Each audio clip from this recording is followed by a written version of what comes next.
Hello everybody, my name is Brad Horwitz and I am the Director of Jewish Engagement and Adult Programs at the St. Louis Jewish Community Center.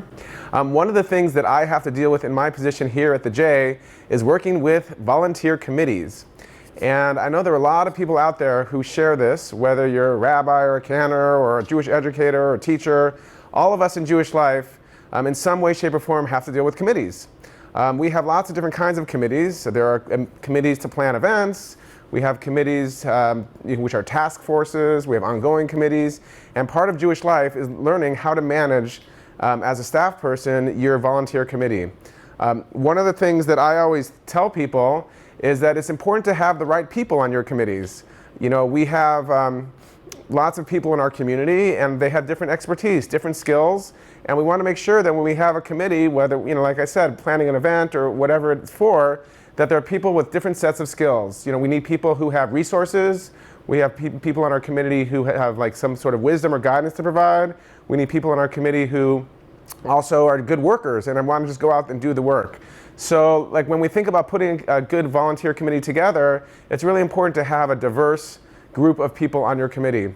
Another important key to successful committees is thinking about goals and expectations. A lot of people join a committee and because someone asked them to do it or because they might be interested in the event or topic, but it's really important from the beginning for a successful committee to have these expectations.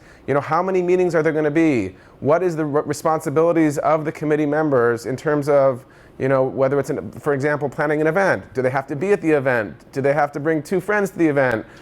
It's important to have these expectations up front so that someone doesn't sit in a committee and then all of a sudden they didn't sign up for what they're there for.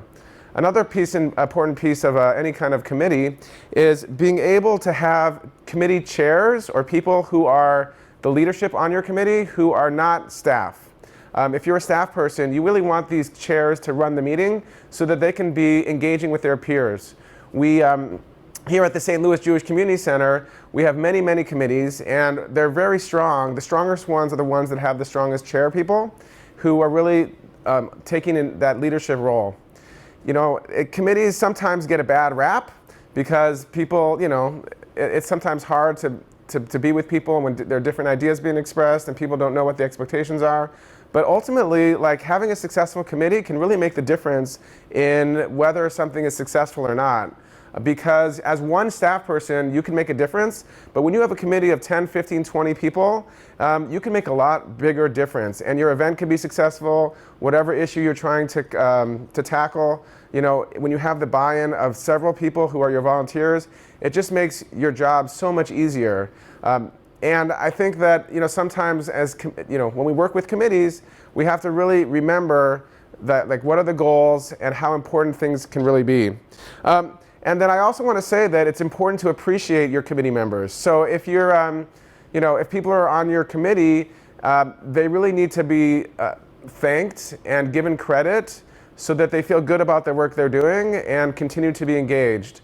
Ultimately, all of these things I've discussed have to do with building a relationship.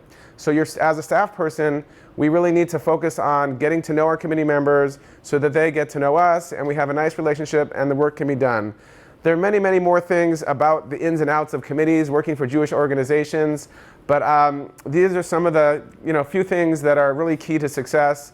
Nothing is perfect. It's not a science. Committee work is an art, and every committee is different depending on the personalities involved. But ultimately, if we know our goals, if we have different types of people on the committee, if we set the expectations, we're going to lead to success. I hope some of the things that I've shared today will be helpful to you in the committee work that you do. And I really wish you the best of luck in your committee work that you do. Thank you so much for listening.